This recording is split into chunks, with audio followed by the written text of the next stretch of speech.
ಸಂವಾದ. ನಾನು Sampath Vandaru. DCM DK Shivakumar ಅವರ ಸಾಕಷ್ಟು ದಿನಗಳ ಹೋರಾಟ ರಾಮನಗರ ಜಿಲ್ಲೆಗೆ ಮರುನಾಮಕರಣ ಮಾಡಬೇಕು ಅಂತೇಳಿ.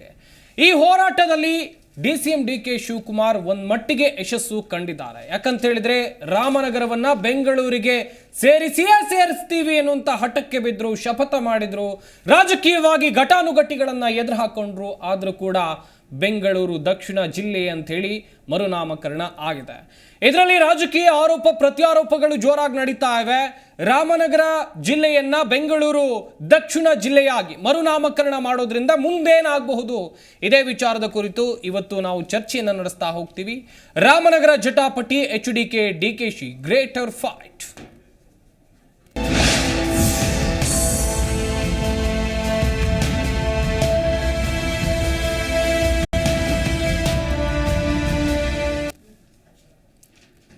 ರಾಮನಗರ ವಿಚಾರದಲ್ಲಿ ದೊಡ್ಡ ಮಟ್ಟದ ಜಟಾಪಟಿ ಏರ್ಪಟ್ಟಿತ್ತು. ಅದು ಡಿಸಿಎಂ ಡಿಕೆ ಶಿವಕುಮಾರ್ ಮತ್ತು ಮಾಜಿ ಮುಖ್ಯಮಂತ್ರಿಗಳಾಗಿದ್ದಂಥ ಕುಮಾರಸ್ವಾಮಿ ಅವರ ನಡುವೆ. ಈಗ ಕೇಂದ್ರ ಸಚಿವರು ಕೂಡ ಹೌದು. ನಾಯಕರಿಗೆ ಪ್ರತಿಷ್ಠೆ ಆಯ್ತಾ ರಾಮನಗರ ನಾಮಕರಣ? ಕೇಂದ್ರ ಮಂತ್ರಿ HDK ಡಿಸಿಎಂ DKC ಮಧ್ಯೆ ವಾಕ್ಸಮರ ಜೋರಾಗಿತ್ತು. ಈಗಲೂ ಕೂಡ ಅದು ಕಂಟಿನ್ಯೂ ಆಗಿದೆ. ಗ್ರೇಟರ್ ಬೆಂಗಳೂರು ಕುರಿತು ಶಾಸಕರ ಮೊದಲ ಸಭೆಯನ್ನು ನಡೆಸಲಾಯಿತು. ಬೆಂಗಳೂರು 5 ಹೋಳು ಮಾಡುವುದಕ್ಕೆ ಒಂದು ಕಡೆಯಲ್ಲಿ ಬಿಜೆಪಿಯವರು JDSನವರು ಅಸಮಾಧಾನವನ್ನ ಈಗಲೂ ಕೂಡ ವ್ಯಕ್ತಪಡಿಸ್ತಾ ಇದ್ದಾರೆ, ಬೇಡ ಅಂತ ಹೇಳ್ತಾ ಇದ್ದಾರೆ. ಬೆಂಗಳೂರು ರಾಮನಗರ ಶಾಸಕರಿಂದ ಸರ್ಕಾರಕ್ಕೆ ಸಲಹೆಯನ್ನ ಕೊಡಲಾಗಿದೆ. ಮಹತ್ವದ ಸ್ಕೈಡೆಕ್ ನಿರ್ಮಾಣಕ್ಕೆ ಸರ್ಕಾರ ಸ್ಥಳ ನಿರ್ಧಾರವನ್ನು ಕೂಡ ಇಲ್ಲಿ ಮಾಡಿಕೊಂಡಿದೆ. ಗ್ರೇಟರ್ ಬೆಂಗಳೂರು ಅಥಾರಿಟಿ ಪ್ರಾಜೆಕ್ಟ್ ಅಡಿ ರಾಮನಗರ ಕನಕಪುರ ಬೆಂಗಳೂರು ದಕ್ಷಿಣ ಜಿಲ್ಲೆ ವ್ಯಾಪ್ತಿಗೆ ಬರುತ್ತೆ. ಹಾಗೆಯೇ ಬೆಂಗಳೂರು ದಕ್ಷಿಣ ಜಿಲ್ಲೆಗೆ ರಾಮನಗರವೇ ಜಿಲ್ಲಾ ಕೇಂದ್ರ. ಗಮನಿಸ್ತಾ ಹೋಗಬಹುದು. ಹೆಸರಿಗೊಂದೂರು, ಆಡಳಿತಕ್ಕೊಂದೂರು, ಇದು ಸ್ಪಷ್ಟವಾಗಿ ಗೊತ್ತಾಗುತ್ತೆ. ಈ ಹಿಂದೆಯೂ ಕೂಡ ರಾಜ್ಯದಲ್ಲಿ ಕೆಲವೊಂದು ಜಿಲ್ಲೆಗಳಿವೆ, ಹೆಸರಿಗೊಂದೂರು, ಆಡಳಿತಕ್ಕೊಂದೂರು ಅಂತೇಳಿ. ಆದ್ರೆ ಇಲ್ಲಿ ರಾಮನಗರಕ್ಕೆ ಬೆಂಗಳೂರು ದಕ್ಷಿಣ ಜಿಲ್ಲೆ ಅಂತೇಳಿ ಮರುನಾಮಕರಣ ಮಾಡಲಾಗಿದೆ. ಇಲ್ಲಿ ಹೆಸರು ಬೆಂಗಳೂರು ಅಂತ ಕರೆಸಿಕೊಂಡ್ರು, ಆಡಳಿತ ರಾಮನಗರದಿಂದ ನಡೆಯುತ್ತಾ. ಒಂದಿಟ್ಟಿನಲ್ಲಿ ಈಗ ಹೇಳ್ತಾ ಇರೋ ಪ್ರಕಾರ ಆಡಳಿತ ವ್ಯವಸ್ಥೆ ಅಲ್ಲಿಂದಲೇ ನಡೆಯುತ್ತೆ ಎನ್ನುವಂಥದ್ದಾಗಿ. ಆದರೆ ಪರವಿರೋಧ ಚರ್ಚೆಗಳು ದೊಡ್ಡ ಮಟ್ಟಿಗೆ ನಡೀತಾ ಇದೆ. ಇದೇ ವಿಚಾರದ ಕುರಿತು ನಾವು ಇವತ್ತು ಚರ್ಚೆಯನ್ನ ನಡೆಸ್ತಾ ಹೋಗ್ತೀವಿ.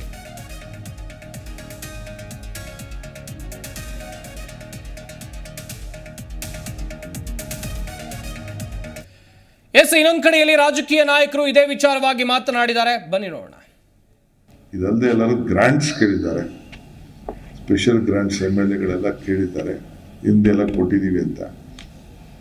ನಾನು ಅದಕ್ಕೆ ನಮ್ಮ ಮಿನಿಸ್ಟರ್ಸು ಚೀಫ್ ಮಿನಿಸ್ಟರ್ ಹತ್ರ ನಾವು ಮಾತಾಡ್ಬಿಟ್ಟು ಅವ್ರಿಗೆ ಏನೇನು ಒಂದೊಂದು ಕ್ಷೇತ್ರಕ್ಕೆ ನಾವು ಕೊಡಲಿಕ್ಕೆ ಸಾಧ್ಯನೋ ಅವೆಲ್ಲ ಕೊಡ್ತೀವಿ.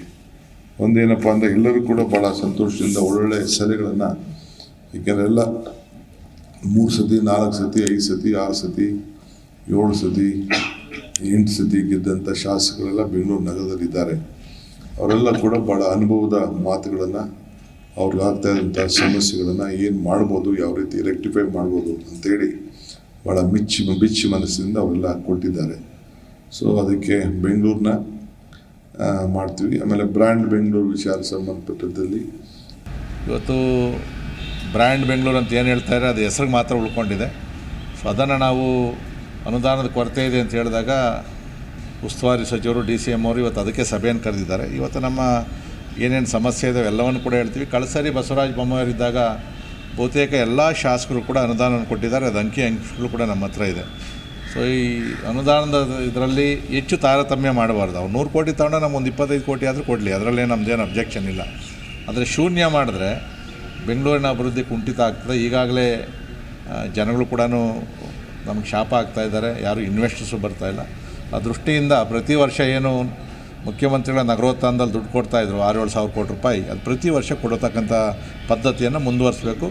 ಎಲ್ಲ ಕ್ಷೇತ್ರಗಳು ಕೂಡ ಸಮಾನವಾಗಿ ಅಭಿವೃದ್ಧಿ ಕೆಲಸಕ್ಕೆ, ಮತ್ತು ಔಟ್ಸ್ಕರ್ಟ್ ಹೊರಗಡೆ ಹೊರವಲಯ ಏನಿದೆ ಅಭಿವೃದ್ಧಿ ಆಗ್ತದೆ ಅದಕ್ಕೆ ಹೆಚ್ಚಿನ ಅನುದಾನ ಕೊಡಬೇಕು.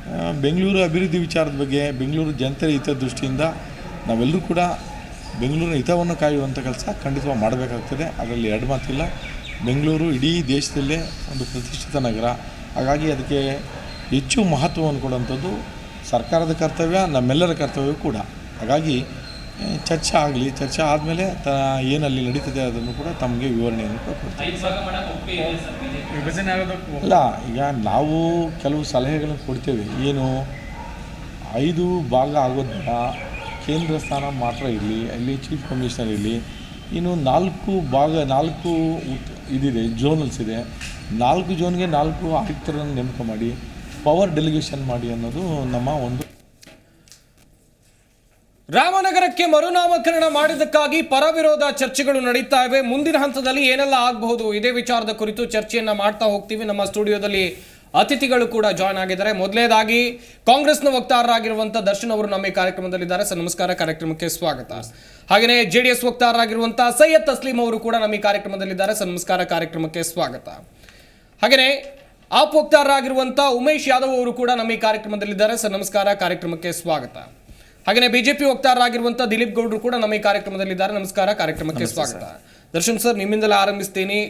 DCM DK ಶಿವಕುಮಾರ್ ಅವರು ರಾಮನಗರ ಜಿಲ್ಲೆಗೆ ಮರುನಾಮಕರಣ ಮಾಡಬೇಕು, ರಾಮನಗರವನ್ನ ಬೆಂಗಳೂರಿಗೆ ಸೇರಿಸಬೇಕು ಎನ್ನುವಂತ ವಿಚಾರದಲ್ಲಿ ದೊಡ್ಡ ಶಪಥವನ್ನ ಕೈಗೊಂಡಿದ್ರು. ಹೋದಲ್ಲಿ ಬಂದಲ್ಲಿ ಹೇಳಿಕೆಯನ್ನ ಕೊಡ್ತಾ ಇದ್ರು.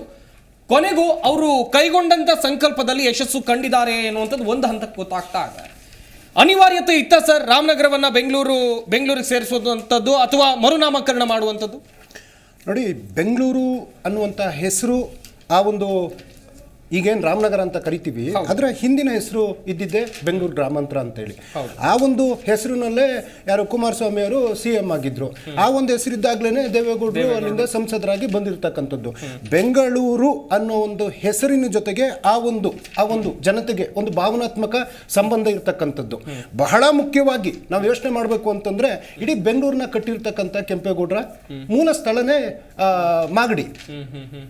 ಸೊ ಹಾಗಿರ್ಬೇಕಾದ್ರೆ ಅದನ್ನ ಬೆಂಗಳೂರು ದಕ್ಷಿಣ ಅಂತ ಕರೆಯುವಂಥದ್ದು ಬಹಳ ಸೂಕ್ತ. ಅದಕ್ಕಿಂತ ಬಹಳ ಮುಖ್ಯವಾಗಿ ಇವತ್ತು ಬೆಂಗಳೂರು ವಿಸ್ತೀರ್ಣದಲ್ಲಿ ಬಹಳಷ್ಟು ಬೆಳೆದಿದೆ. ನೀವು ಬೆಂಗಳೂರಿನ ಯಾವುದಾದ್ರೂ ಹೊಸ ಯೋಜನೆಗಳು ಮಾಡ್ಬೇಕಂತಂದ್ರೆ you need to have one place. ಮತ್ತೆ ನಿಮಗೆ ಈಗ ಉದಾಹರಣೆ ರಾಮನಗರ ಅಂತಾನೆ ಇತ್ತು. ಇಲ್ಲಿ ತನಕ ಯಾವೆಲ್ಲ ಇಂಡಸ್ಟ್ರೀಸ್ ತಗೊಂಡ್ಬಂದಿದ್ದಾರೆ ಕುಮಾರಸ್ವಾಮಿ ಅವರು? ಒಂದು ಉದಾಹರಣೆ ಕೊಡಿ, ಇಂಥ ಇಂಡಸ್ಟ್ರೀಸು ರಾಮನಗರ ಜಿಲ್ಲೆಗೆ ತಗೊಂಡ್ಬಂದಿದ್ದೀನಿ, ನಾನು ಈ ತರ ಅಭಿವೃದ್ಧಿ ಮಾಡಿದ್ದೀನಿ ಅಂತ. ಇವ್ರದ್ದು ಆಕ್ಚುಲಿ ಏನು ಉದಾಹರಣೆ, ಈಗ ಅಲ್ಲಿ ರಾಮನಗರ ಅಂತ ಮಾಡಿದ್ರಲ್ಲ, ಯಾವ ಒಂದು ಕಟ್ಟಡನೂ ಪೂರ್ಣಗೊಳಿಸ್ಲಿಲ್ಲ ಅವ್ರ ಅವಧಿನಲ್ಲಿ, ಎಂಥದ್ದು ಆಗ್ಲಿಲ್ಲ. ಕೊನೆ ಕಾಂಗ್ರೆಸ್ ಪಕ್ಷನೇ ಬಂದು ಅಲ್ಲಿರೋ SP office, DC office, Vidhana Soudha, ಪ್ರತಿಯೊಂದು ಅಗ್ನಿಶಾಮಕ ಕಚೇರಿ ಆಗಿರ್ಬೋದು, ನಾವು ಕಾಂಗ್ರೆಸ್ನವ್ರು ಮಾಡಿರ್ತಕ್ಕಂಥದ್ದು.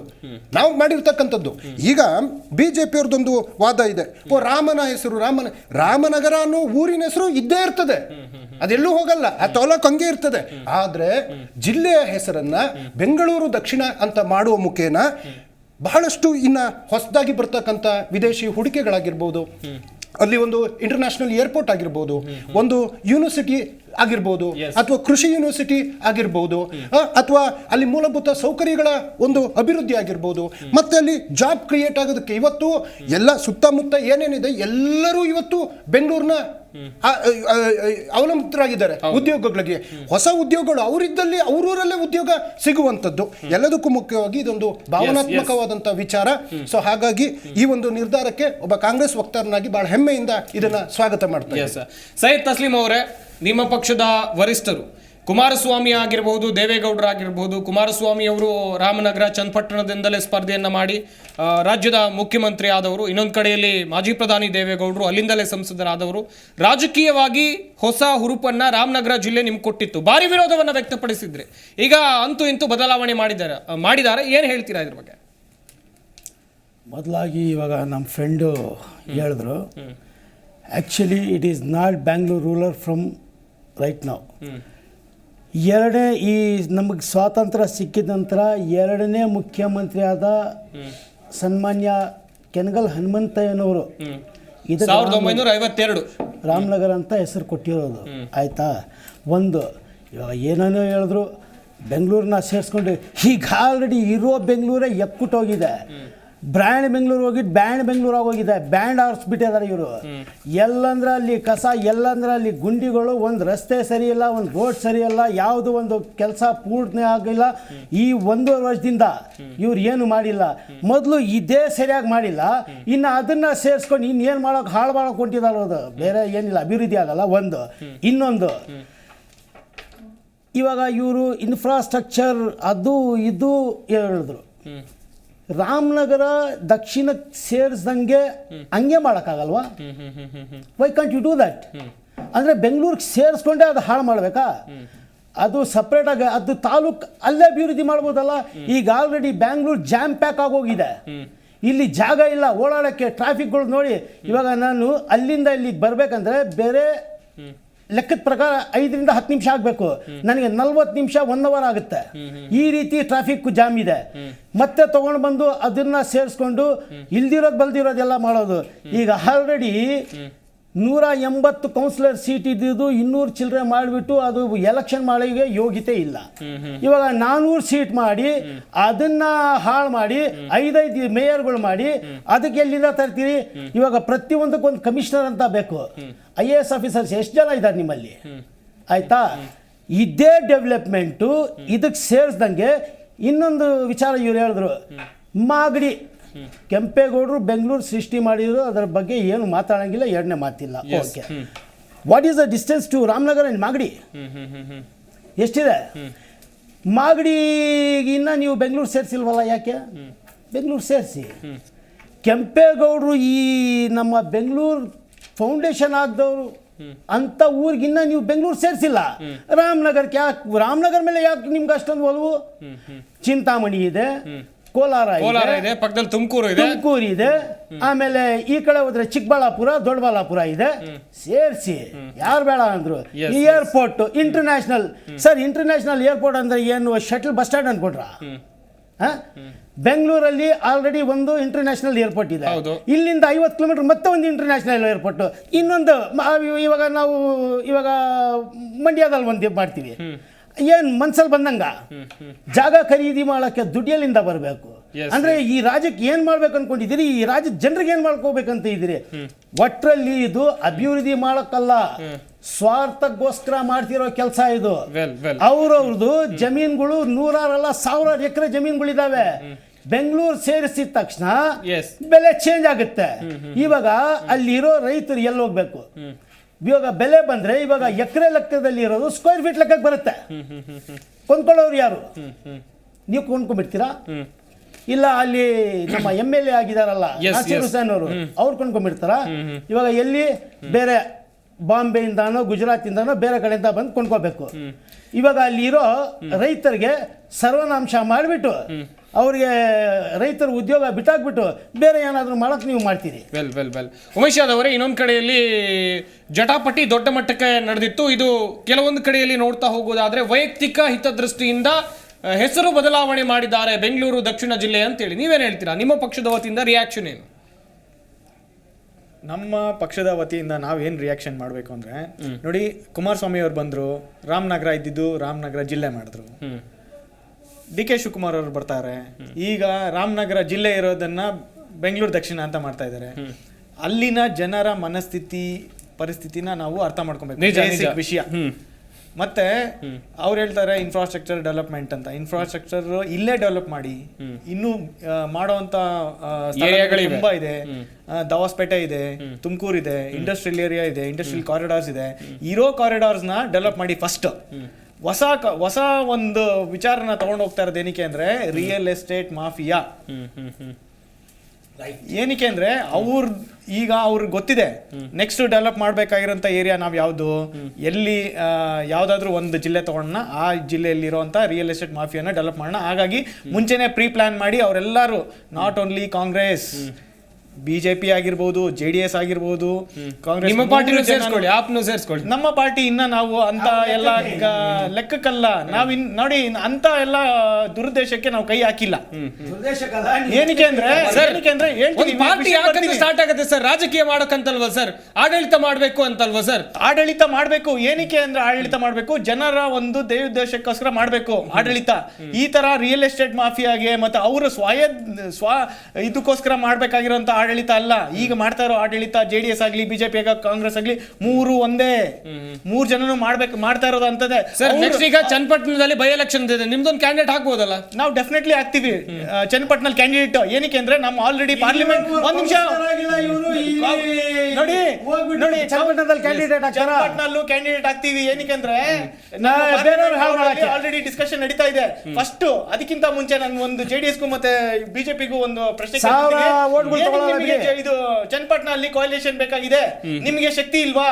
ಅಲ್ಲಿ ಇವ್ರಿಗೆ ಶಕ್ತಿ ಇಲ್ವಾ? ಬಿಜೆಪಿ ಅವ್ರಿಗೆ ಶಕ್ತಿ ಇಲ್ವಾ ಸ್ವಂತ ಎಲೆಕ್ಷನ್ ಮಾಡೋದಕ್ಕೆ? ಕೋalition ಮಾಡ್ಕೊಂಡು ಅವ್ರು ಇವ್ರ ಮೇಲೆ ಅವ್ರ ಮೇಲೆ ಏನೋ ಮಾಡ್ಕೊಂಡು ಕಾಂಗ್ರೆಸ್ ನ ಗೆಲ್ಲಿಬೇಕು ಅನ್ನೋದೇ ಅವ್ರ ಉದ್ದೇಶ. ಇದೊಂದು ಅವ್ರ ಗ್ಯಾರಂಟಿಗಳನ್ನ ಭಯ ಪಟ್ಕೊಂಡು ಇವರಿಬ್ರು ಕೋalition ಮಾಡ್ಕೊಂತವ್ರಲ್ಲಿ. ಕೋalition ಬೇಕಾಗಿರೋದು ಇಲ್ಲಿ ಆಫ್ಟರ್ ಎಲೆಕ್ಷನ್ ಕಮ್ಮಿ. ಆಫ್ಟರ್ ಎಲೆಕ್ಷನ್ ಗ್ಯಾರಂಟಿ ಬಗ್ಗೆ ನಮ್ಗೆ ಏನು ಭಯ ಇಲ್ಲ. ಭಯ ಇಲ್ಲ ಅಂದ್ರೆ ನಿಮ್ಗೆ ಏನಕ್ಕೆ ಅಲ್ಲಿ ಕೋalition ಬೇಕು? ಇವಾಗ ದೋಸ್ತಿಯಲ್ಲಿ ಇದೀವಿ. ಸರ್ ನೀವು ಕೂಡ ಇಂಡಿಯಾ ಒಕ್ಕೂಟದಲ್ಲಿ ಇದ್ದೀರಿ ಸರ್. ಅಲ್ಲಿಗೆ ಬರ್ತಾ ಇದ್ದೀನಿ. ನಾನು ಕಂಪ್ಲೀಟ್ ಮಾಡ್ಬಿಡ್ತೀನಿ. ಅಲ್ಲಿಗೆ ಬರ್ತೀನಿ. ಕೋalition ಏನಕ್ಕೆ ಬೇಕಾಗಿರೋದು? ಕೋalition ಕ್ರಿಯೇಟ್ ಮಾಡಿರೋದೇ ಫಸ್ಟ್ ಹೇಳ್ಬೇಕಂದ್ರೆ ಕಾಂಗ್ರೆಸ್ ಇಂದ ಸೆಂಟ್ರಲ್ ಅಲ್ಲಿ. ಅಲ್ಲಿ ಲಾಭ ಪಡ್ಕೊಂಡಿರೋರು ಯಾರು? ನಮ್ಮ ಕರ್ನಾಟಕದಲ್ಲಿ ಬಿಜೆಪಿ ಮತ್ತೆ JDS. ಇಲ್ಲ ಕೋalition ನಮ್ಗೆ ಏನಾದ್ರು ಕರ್ನಾಟಕದಲ್ಲಿ ಏನಾದ್ರು ಅವ್ರ ಆ ಒಂದು ಕೋalition ಪದ್ಧತಿ ಮಾಡಿರ್ಲಿಲ್ಲ ಅಂದಿದ್ರೆ ಬಿಜೆಪಿ ಈ ಸಲ ನಿರ್ನಾಮ ಆಗ್ತಾ ಇತ್ತು ಕರ್ನಾಟಕದಲ್ಲಿ. ಅದು ಬಿಜೆಪಿ ಅವ್ರಿಗೆ ಗೊತ್ತು. ಇದ್ರ ಲಾಭ ಪಡ್ಕೊಂಡಿರೋದು ಯಾರು? ಫಸ್ಟ್ ಬಿಜೆಪಿ ಅವರೇ. ಹಂಗಾಗಿ ಕೋalition ನಾನು ಈಗ ಬೈ ಎಲೆಕ್ಷನ್ಸ್ ಅಲ್ಲೂ ಈ ಕೋalition ಏನಕ್ಕೆ ಇಷ್ಟಪಡ್ತಾ ಇದಾರೆ ಅವ್ರು ಅಂದ್ರೆ ಅವ್ರಿಗೆ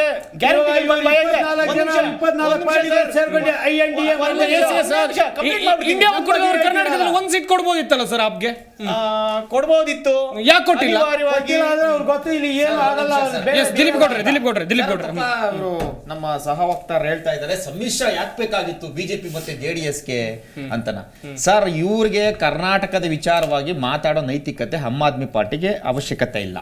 ಯಾಕೆ ಅಂತಂದ್ರೆ ಇವ್ರದೇ INDA ಒಕ್ಕೂಟ, ಇವರ ಕಾಂಗ್ರೆಸ್ ಜೊತೆ ಒಕ್ಕೂಟದಲ್ಲಿ ಸೇರ್ಕೊಂಡು ಇವರು ಅಲ್ಲಿ ಎಷ್ಟು ಗೆದ್ದಿದ್ದಾರೆ ಡೆಲ್ಲಿನಲ್ಲಿ, ಇವ್ರ ಎಷ್ಟು ಸೀಟ್ ಬಿಡಿಸ್ಕೊಂಡಿದ್ರು, ಇವ್ರು ಎಷ್ಟು ಗೆದ್ದಿದ್ದಾರೆ, ಇವ್ರ ಯೋಗ್ಯತೆ ಏನು ಅಂತ ಗೊತ್ತಿದೆ. First thing.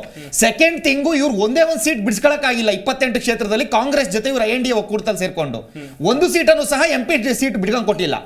ಮತ್ತೆ ನಮ್ಮ ಸಾಹೇಬ್ ಹೇಳ್ದಾಗೆ ಒಂದು ಕೌನ್ಸಿಲರ್ನು ಗೆಲ್ಲಕ್ಕಾಗಿಲ್ಲ, ಒಂದು ಗ್ರಾಮ ಪಂಚಾಯತಿ ಮೆಂಬರ್ನು ಆಮ್ ಆದ್ಮಿಯಿಂದ ಗೆಲ್ಲಕ್ಕಾಗಿಲ್ಲ. ಸೊ ಅದರಿಂದ ಇವರು ನಮ್ಮ ಒಂದು ಸಮ್ಮಿಶ್ರ ವಿಚಾರವಾಗಿ, ನಮ್ಮ ಒಕ್ಕೂಟದ ವಿಚಾರವಾಗಿ ನಾವೇನು ಅಲಯನ್ಸ್ ಮಾಡ್ಕೊಂಡಿದ್ವಿ ಆ ವಿಚಾರ ಮಾತಾಡೋ ನೈತಿಕತೆ ಇಲ್ಲ ಸರ್. ನಾನು ಪಾಯಿಂಟಿಗೆ ಬರ್ತೀನಿ ಸರ್. ಯಾಕೆ ಕಾಂಗ್ರೆಸ್ನವರು ಈ ರಾಮನಗರ ವಿಚಾರವನ್ನ ಅಷ್ಟೊಂದು ತಲೆ ಕೆಡಿಸ್ಕೊಂಡಿದ್ದಾರೆ ಅಂತೇಳಿ ಸರ್ ನೋಡಿ, ನಾವು ಯಾವತ್ತು ಭಾರತ ಒಂದು ಸಾಂಸ್ಕೃತಿಕ ರಾಷ್ಟ್ರ, ನಮ್ಮದೇ ಆದ ಒಂದು ಆಚಾರ ವಿಚಾರಗಳು, ಸಂಸ್ಕೃತಿ, ಪರಂಪರೆ ಇರ್ತಕ್ಕಂಥ ರಾಷ್ಟ್ರ ಮೊದಲಿಂದಲೂ ಸಹ. ಸರ್ ಇಲ್ಲಿ ರಾಮನಗರ ಅಂತಕ್ಕಂಥ ಹೆಸರು ಹೇಗ್ ಬತ್ತು ಅಂತಕ್ಕಂಥದ್ದು ನಾವು ಇತಿಹಾಸ ನೋಡ್ಬೇಕಾಗುತ್ತೆ. ರಾಮನಗರ ಅಂತಕ್ಕಂಥದ್ದು ಅದರದೇ ಆದ ಒಂದು ಇತಿಹಾಸ ಇದೆ ಸರ್. ರಾಮದೇವರ ಬೆಟ್ಟ, ಅಲ್ಲೇನಿದೆಯೋ ರಾಮದೇವರ ಬೆಟ್ಟ ಅದರಿಂದ ಬಂದಿದ್ದು. ರಾಮ ಅಯೋಧ್ಯೆಯಿಂದ ಲಂಕೆಗೆ ಹೋಗ್ಬೇಕಾದ್ರೆ ಅಲ್ಲಿ ತಂಗಿದ್ರು, ಸ್ವತಃ ರಾಮನಗರದಲ್ಲಿ ತಂಗಿದ್ರು, ಆ ಬೆಟ್ಟದಲ್ಲಿ ತಂಗಿದ್ರು ಅಂತಕ್ಕಂಥದ್ದು ಒಂದು ಪ್ರತೀತಿ ಇದೆ.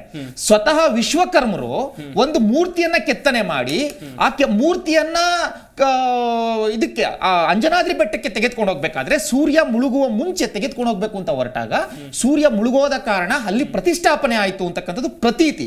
ಇದು ಈ ಕತೆ ಮೊದಲಿಂದಲೂ ಇದೆ ಇತಿಹಾಸದಲ್ಲಿ.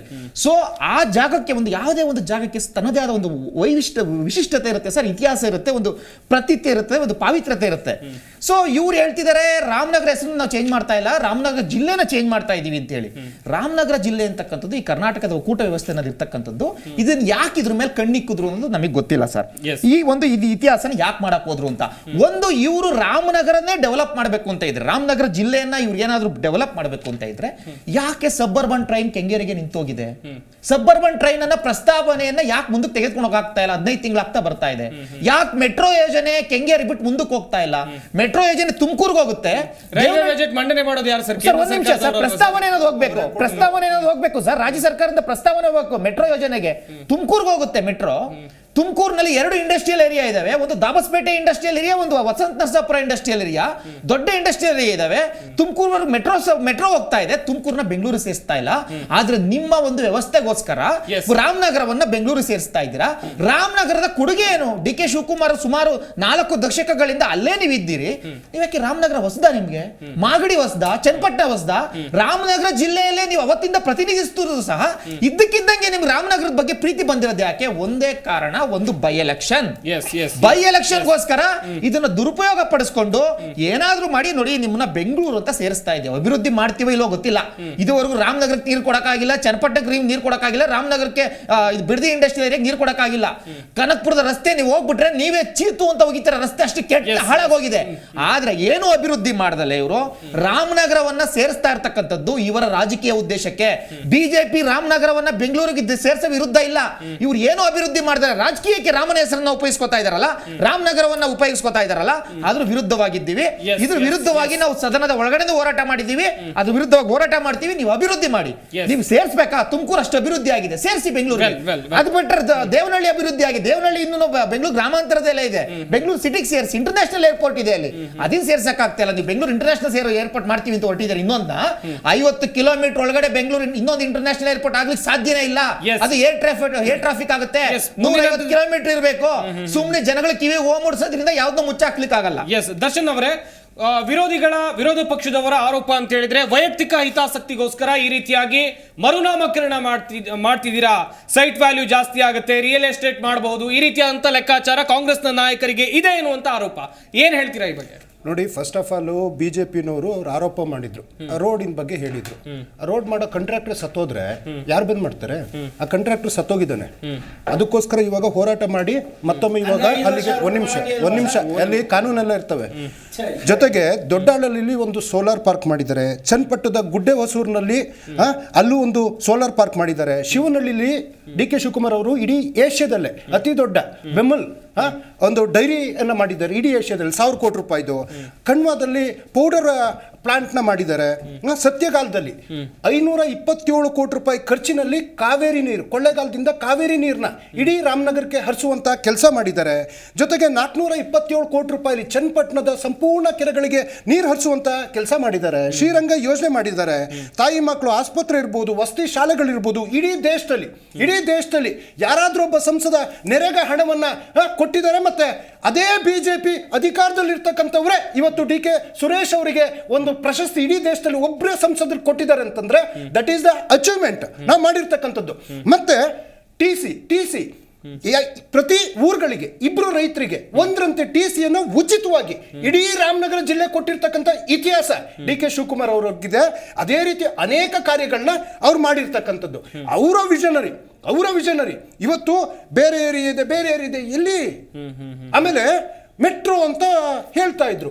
ನಾವು 15,000 ಕೋಟಿಯ 611 ಕೋಟಿ ರೂಪಾಯಿದು 15,611 ಕೋಟಿ ರೂಪಾಯಿನ ಕೇಂದ್ರದ ಮುಂದೆ ಹೋಗಿಟ್ವಿ.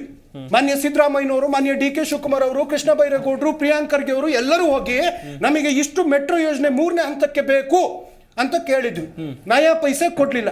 ಏನೋ ರೈಲ್ದು ಮಾತಾಡ್ತಾ ಇದ್ರು. ತುಮಕೂರು, ಮಧುಗಿರಿ, ರಾಮದುರ್ಗ, ತುಮಕೂರು, ಚಿತ್ರದುರ್ಗ, ದಾವಣಗೆರೆ, ವಾಡಿ, ಗದಗ ಈ ರೈಲ್ವೆ ಯೋಜನೆಗಳಿಗೆ ನಯಾ ಪೈಸೆ ಹಣ ತೋರಿಸಿಲ್ಲ. ಕಳೆದ ಬಾರಿ ನಮ್ಮ ಪೆರಿಪಲ್ ರಿಂಗ್ ರೋಡ್ಗೆ 15ನೇ ಹಣಕಾಸು ಆಯೋಗದ್ದು 3,000 ಕೋಟಿ ಕೊಡ್ತೀವಿ ಅಂತಂದ್ರು, ನಯಾ ಪೈಸೆ ಕೊಡ್ಲಿಲ್ಲ. ಬೆಂಗಳೂರು ಕೆರೆ ಅಭಿವೃದ್ಧಿಗೆ 3,000 ಕೋಟಿ ಅಂತಂದ್ರು, ನಯಾ ಪೈಸೆ ಕೊಡ್ಲಿಲ್ಲ. ಭದ್ರಾ ಮೇಲ್ದಂಡೆ ಯೋಜನೆಗೆ 5,300 ಕೋಟಿ ಅಂತಂದ್ರು. ಲಾಸ್ಟ್ ಬಜೆಟ್ ಅನೌನ್ಸ್ ಮಾಡಿದ್ರು, not even single rupee they have given. ಇವತ್ತು ನಿರ್ಮಲಾ ಸೀತಾರಾಮನ್ ಅವರ ಬಜೆಟ್ ನಲ್ಲಿ ಕರ್ನಾಟಕದಿಂದ ಆಯ್ಕೆಯಾಗಿರ್ತಕ್ಕಂಥ ವಿದ್ಯಾ ಸಚಿವರು ಕೊನೆ ಪಕ್ಷ ನಾವು ಇಲ್ಲಿಂದ ಯಾರಾದರೂ ಒಬ್ರು ಮಂತ್ರಿಗಳಾದಾಗ ಯಾರಾದ್ರೂ ನಮ್ಮ ರಾಜ್ಯಕ್ಕೆ ಏನಾದರೂ ಕೊಡುಗೆ ಕೊಡ್ತಾರೆ. ಮಲ್ಲಿಕಾರ್ಜುನ್ ಖರ್ಗೆ ಅವರು ESI ಹಾಸ್ಪಿಟಲ್ ಮಾಡಿದ್ರು, 371J ಮಾಡಿ ಅಲ್ಲಿ ಇವರಿಗೆ ಉದ್ಯೋಗದ ಅವಕಾಶಗಳನ್ನ ಮಾಡಿಕೊಟ್ರು. ಮುನಿಯಪ್ಪನವರು ಅವ್ರ ಮಂತ್ರಿ ಆದಾಗ ಅವ್ರದೇ ಆದಂತ ರೈಲ್ವೆಗೆ ಕೆಲವೊಂದು ಕೊಡುಗೆಗಳನ್ನ ಕೊಟ್ಟರು. ಇವರು ರಾಜ್ಯಸಭೆಗೆ ರಾಜ್ಯಸಭೆಗೆ ಆಯ್ಕೆ ಆಗದಂತೆ, ಕರ್ನಾಟಕರು ಬಾಯಿಗೆ ಮಣ್ಣು ಹಾಕದಂತೆ ಒಂದು ಯೋಜನೆ ಕೊಡೋದಕ್ಕೆ ಇವರಿಂದ ಆಗಿಲ್ಲ. Yes, let us come back to Ramanagara ಅನ್ನುವಂಥದ್ದನ್ನ ಇನ್ನು ಮುಂದೆ ಬೆಂಗಳೂರು ದಕ್ಷಿಣ ಅನ್ನೋ ಮೂಲಕ ಇಡೀ ವಿಶ್ವದ ಭೂಪಟದಲ್ಲಿ ಆ ಒಂದು ಜಿಲ್ಲೆ ಹೆಸರುವಾಸಿ ಆಗೇ ಆಗ್ತದೆ. ಸೊ ಅಲ್ಲಿ ಹೆಂಗ ಹೆಸರುವಾಸಿ ಮಾಡ್ತೀರಾ ನೋಡಿ ಸಿಂಪಲ್. ಈಗ ನೀವು ಫಾರಿನ್ಗೆ ಹೋಗ್ತೀರಾ, ವೇರ್ ಆರ್ ಯು ಫ್ರಮ್ ಅಂದ್ರೆ ಏನ್ ಹೇಳ್ತೀರಾ? ಐ ಆಮ್ ಫ್ರಮ್ ಇಂಡಿಯಾ ಅಲ್ವಾ? In India where are you from ಅಂದ್ರೆ ಕರ್ನಾಟಕ. ಇನ್ ಕರ್ನಾಟಕ ವೇರ್ ಅಂದ್ರೆ as usually we say Bengaluru, ಅದಾಗಿ ಹಾಸನ, ಅದು ಅದಾಗಿ ಸಕಲೇಶ್ಪುರ. ಈಗ ರಾಮನಗರದ ಒಬ್ಬ ಗ್ಲೋಬಲ್ ಇನ್ವೆಸ್ಟರ್ ಇರ್ತಾನೆ. ಸಿ ನಾವು ಯೋಚನೆ ಮಾಡ್ಬೇಕು. ರಾಮನಗರಕ್ಕಿಂತ ಆಯ್ತು, ತುಮಕೂರು ವಸಂತ ನರಸಾಪುರ ಇಂಡಸ್ಟ್ರಿಯಲ್ ಏರಿಯಾ ಇದೆಯಲ್ಲ, ಎಷ್ಟು ಇನ್ವೆಸ್ಟ್ಮೆಂಟ್ ಬಂದಿದೆ ಅಲ್ಲಿ, ಅದು ಏಷ್ಯಾದಲ್ಲೇ ಹೆಸರು ಮಾಡಿರ್ತಕ್ಕಂಥದ್ದು. You just change the name and you can see lot of ಡಿಫ್ರೆನ್ಸ್ಗಳನ್ನ ನಾವು ನೋಡೋದಕ್ಕೆ ಸಾಧ್ಯ ಆಗುತ್ತೆ ಎಲ್ಲಾ ರೀತಿಯಿಂದನೂ. ಸರ್, ಎಲ್ಲದಕ್ಕೂ ಬೆಂಗಳೂರು ಹೆಸರನ್ನ ಇಟ್ಕೊಂಡು ಯಾಕೆ ಮಾನಿಟೈಸೇಷನ್ ಮಾಡ್ತಾ ಇದ್ದೀರಾ? ಅಲ್ಲ ನೋಡಿ, ಅದಕ್ಕಿದ್ದಂತ ಹಳೆ ಹೆಸರೇ ಬೆಂಗಳೂರು ಗ್ರಾಮಾಂತರ. ಸಿ, ಅವ್ರಿಗೊಂದು ಭಾವನಾತ್ಮಕವಾಗಿ ವಿಚಾರಗಳಿರ್ತವೆ ಆ ಜನಗಳಿಗೆ. ನಮ್ಮೂರ್ರಿ ಬೆಂಗಳೂರು ಅನ್ನುವಂತ ಭಾವನಾತ್ಮಕ ವಿಚಾರ ಇದೆ. ಕೆಂಪೇಗೌಡರು ಕಟ್ಟರ ನಾಡು, ಕೆಂಪೇಗೌಡರು ತವರು ಜಿಲ್ಲೆ. ಆಯ್ತು, ಕುಮಾರಸ್ವಾಮಿ ಅವ್ರು ಮಾತಾಡ್ತಾರೆ ಅಂತ. ಕುಮಾರಸ್ವಾಮಿ ಅವ್ರಿಗೆ ರಾಮನಗರಕ್ಕೆ ಯಾವ್ದು ಸಂಬಂಧನೇ ಇಲ್ಲ. ದೇವೇಗೌಡರಿಗೂ ರಾಮನಗರಕ್ಕೆ ಯಾವ್ದು ಸಂಬಂಧನೇ ಇಲ್ಲ.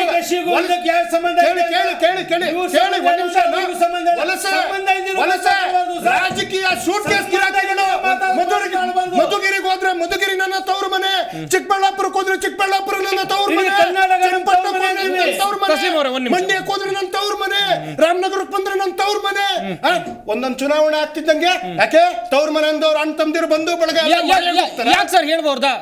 ಕರ್ನಾಟಕದ ಮುಖ್ಯಮಂತ್ರಿ ಆಗಿರ್ಬೋದು, ಲಾಜಿಕ್ ಆಗಿ ಎಮೋಷನಲಿ ಈ ಕಣ್ಣಲ್ಲಿ ನೀರ್ ಹಾಕೋದು, ಹೃದಯ ಬೇನೆ ಹೇಳೋದು, ಇವೆಲ್ಲ ಜನ ನೋಡಿ ನೋಡಿ ಬೇಸತ್ತು ಹೋಗಿ ಎಷ್ಟು ಸೀಟಿಗೆ ತಾವನ್ ಕೂರಿಸಿದ್ದಾರೆ JDS ನವ್ರ ಪರಿಸ್ಥಿತಿ ಅನ್ನುವಂಥದ್ದು ಗೊತ್ತು. ಮತ್ತೆ ಅವರು ರಾಮನಗರ ಜಿಲ್ಲೆಯನ್ನ ಏನೇ ಹೆಸರು ಕಿತ್ತಾಕ್ತೀನಿ ಅಂದ್ರಲ್ಲ, ಕಿತ್ತಾಕೇನ್ ಸಿನಿಮಾ ನಟಿ ಅಲ್ಲ, ಅದೊಂದು ಅವರ ಭಾವನಾತ್ಮಕ ವಿಚಾರಗಳಿದೆ ಆ ಜಿಲ್ಲೆ ಮೇಲೆ. ಖಂಡಿತವಾಗ್ಲೂ ಬೆಂಗಳೂರು ದಕ್ಷಿಣ ಅಲ್ಲಿಯ ವಿದ್ಯಾರ್ಥಿಗಳಿಗೆ ಭವಿಷ್ಯ ಇದೆ. ಅಲ್ಲಿ ನಿರುದ್ಯೋಗಿ ಏನೇನಿದ್ದಾರೆ ಅವ್ರಗಳಿಗೆ ಉಜ್ವಲವಾದಂತ ಬದುಕು ಕಟ್ಕೊಬಹುದು. ಅಲ್ಲಿ ಅನೇಕ ಕೈಗಾರಿಕೆಗಳು ಹೋಗ್ತದೆ. 100% ಒಂದು ನಂಬರ್ 1 ಜಿಲ್ಲೆಯಾಗಿ ಇಡೀ ದೇಶದಲ್ಲಿ ಅದು ಗುರುತಿಸ್ಕೊಳ್ಳುತ್ತೆ. ಆಮೇಲೆ ಇವರು DK ಶಿವಕುಮಾರ್ ಅವ್ರಿಗೂ ಆ ಜಿಲ್ಲೆಗೆ ಒಂದು ಸಂಬಂಧ ಅಂದ್ರೆ ಆ ಮಣ್ಣಿನ ಮಗ DK ಶಿವಕುಮಾರ್ ಅವರು, ಕನಕಪುರದ ಪ್ರತಿನಿಧಿ ಅವರು. ನೋಡೋಣ ಮುಂದಿನ ಹಂತದಲ್ಲಿ ಎಷ್ಟು ಉದ್ಧಾರ ಆಗುತ್ತೆ ರಾಮನಗರ ಅಂತ ಹೇಳೋದು.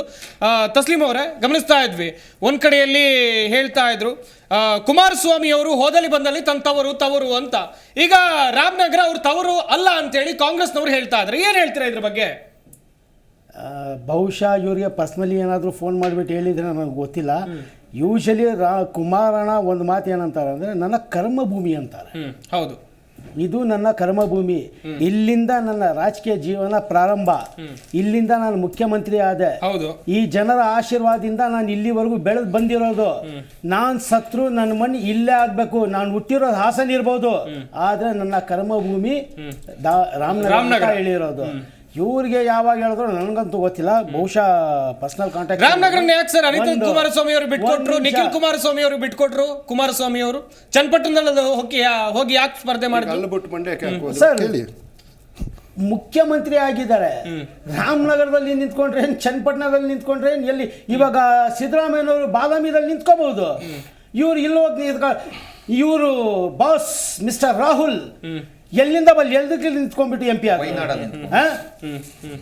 ಅವ್ರದ್ದು ಕೋಟೆ, ಭದ್ರಕೋಟೆ ಆಗಿದ್ದ ಜಾಗನೇ ಬಿಟ್ಟು ಬಂದು ಇಲ್ಲಿ ವಯನಾಡದಲ್ಲಿ ನಿಂತ್ಕೊಬಿಟ್ರು.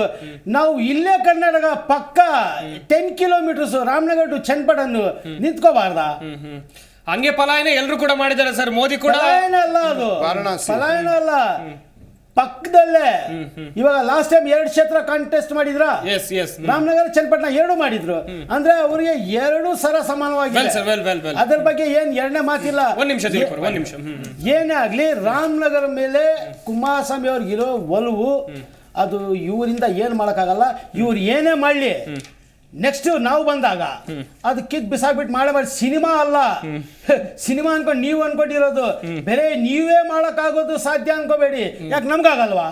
ಆಗಸ್ಟ್ 27, 2007 ರಾಮನಗರ ಜಿಲ್ಲೆಯನ್ನಾಗಿ ಮಾಡ್ತಾರೆ. ಆ ಸಂದರ್ಭದಲ್ಲಿ ಮಾಜಿ CM HD ಕುಮಾರಸ್ವಾಮಿ ಅವರು ಅಂತೇಳಿದ್ರೆ ಈಗಿನ ಕೇಂದ್ರ ಮಂತ್ರಿ, ಆಗ ಮೈತ್ರಿ ಸರ್ಕಾರದಲ್ಲಿ ಅವರೇ ಮುಖ್ಯಮಂತ್ರಿ ಆಗಿದ್ರು, ರಾಮನಗರ ಜಿಲ್ಲೆಯನ್ನು ಸೃಷ್ಟಿ ಮಾಡ್ತಾರೆ. ಈಗ ಹೆಸರು ಬದಲಾಗಿದೆ, ಆಡಳಿತ ಕೇಂದ್ರ ಅಲ್ಲೇ ಇರುತ್ತೆ. ಉಮೇಶ್ ಯಾದವ್ ಅವರೇ ಒಂದ್ ಕಡೆಯಲ್ಲಿ ಸಾಕಷ್ಟು ಚರ್ಚೆಯನ್ನ ಮಾಡ್ತಾ ಇದ್ವಿ. ಕಾಂಗ್ರೆಸ್ನವ್ರು ಹೇಳ್ತಾ ಇದ್ರೆ ಅಭಿವೃದ್ಧಿಯನ್ನ ಮಾಡಿಯೇ ತೀರ್ತೀವಿ, ಅಲ್ಲಿ ಅಭಿವೃದ್ಧಿ ಆಗಿಯೇ ಆಗುತ್ತೆ, ಒಂದು ನವ ರಾಮನಗರವನ್ನ ಸೃಷ್ಟಿ ಮಾಡ್ತೀವಿ ಅಂತ ಹೇಳ್ತಾ ಇದ್ದಾರೆ. ನೀವೇನ್ ಹೇಳ್ತೀರಾ ಇದ್ರ ಬಗ್ಗೆ? ನವರಾಮನಗರ ಅನ್ನುವಂಥದ್ದು ಏನೂ ಆಗೋದಿಲ್ಲ ಅಲ್ಲಿ. ನಮಗಂತೂ ಫುಲ್ ಗ್ಯಾರಂಟಿ ಇದೆ. ಇವಾಗ ಏನು ರಾಮನಗರ ಇದೆ ಅಲ್ಲಿ ರಿಯಲ್ ಎಸ್ಟೇಟ್ ಅಂತೂ ಡೆಫಿನೆಟ್ಲಿ ಗ್ಯಾರಂಟಿ ಚೇಂಜ್ ಆಗೇ ಆಗುತ್ತೆ. ಇದು ಒಂದು ವಿಷಯ. ಮತ್ತೆ ಇವ್ರು ಹೇಳ್ತಾ ಇದ್ರು, BJP ಅವ್ರು ಹೇಳ್ತಾ ಇದ್ರು, ನಮ್ಮ ಸ್ನೇಹಿತರು, ನಮಗೆ ನೈತಿಕತೆ ಇಲ್ಲ ಈ ವಿಷಯವಾಗಿ ಮಾತಾಡೋದಕ್ಕೆ ಅಂತ ಇವರು ಹಣಬಲ ತೋಳ್ಬಲದಿಂದ ಇದುವರೆಗೂ 30-40 ವರ್ಷದಿಂದ ಇಲ್ಲಿವರೆಗೂ ಬಂದಿದ್ದಾರೆ. ನಾವು ಬೇರೆ 9-10 ವರ್ಷದಲ್ಲಿ ರಾಷ್ಟ್ರೀಯ ಪಕ್ಷವಾಗಿ ಬೆಳೆದು ನಿಂತಿದ್ದೀವಿ. ಕರ್ನಾಟಕದ ವಿಚಾರಕ್ಕೆ ಬನ್ನಿ. ಕರ್ನಾಟಕದ ವಿಚಾರಕ್ಕೂ ಬರ್ತೀವಿ. ಏನಂದ್ರೆ ಜನ ನೋಡ್ತಾ ಇದ್ದಾರೆ, ಇವ್ರು ಮಾಡ್ತಾ ಇರೋಂಥ ದೌರ್ಜನ್ಯಗಳು, ಇವ್ರು ಮಾಡ್ತಾ ಇರೋಂಥ 40%, ಇವ್ರು ಮಾಡ್ತಾ ಇರೋಂಥ ಅನಾಚಾರಗಳು ಡೆಫಿನೆಟ್ಲಿ ಕರ್ನಾಟಕದಲ್ಲಿ ನೋಡ್ತಾ ಇದ್ದಾರೆ. ಎಲ್ಲಿ ಅಂದ್ರೆ ಎಲ್ಲಿ ಅಂತ ಕೇಳ್ತಾ ಇದಾರೆ. ಅವ್ರಿಗೂ ಗೊತ್ತಿದೆ, ಕಾಂಗ್ರೆಸ್ ಅವ್ರಿಗೂ ಗೊತ್ತಿದೆ, JDS ಅವ್ರಿಗೂ ಗೊತ್ತಿದೆ. ಈ 3 ಪಕ್ಷಗಳೇನೆಂದ್ರೆ ಎಲ್ಲ 3 ಜನನು ಗಾಜಿನ ಮನೆಗಳು. ಇವ್ರು ಅವ್ರ ಮನೆ ಕಲ್ಲೊಡಿಯಲ್ಲ, ಅವ್ರು ಇವ್ರ ಮನೆ ಕಲ್ಲೊಡಿಯಲ್ಲ, ಇವ್ರು ಅವ್ರ ಮನೆ ಕಲ್ಲೊಡಿಯಲ್ಲ.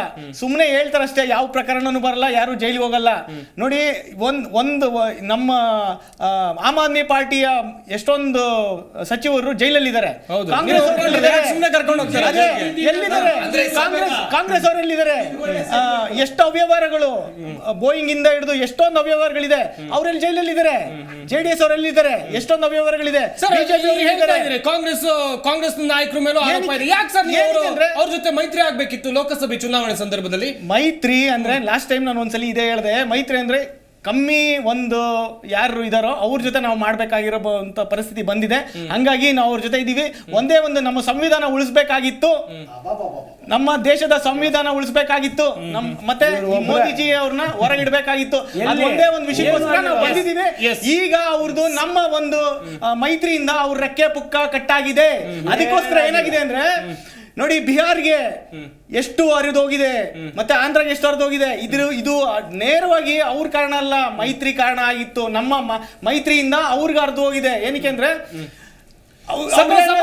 ಬಂದಿರಲಿಲ್ಲ ಅಂತಿದ್ರೆ ನಾವೇನೋ ಮೈತ್ರಿ ಆಗಿ ಅವರೇ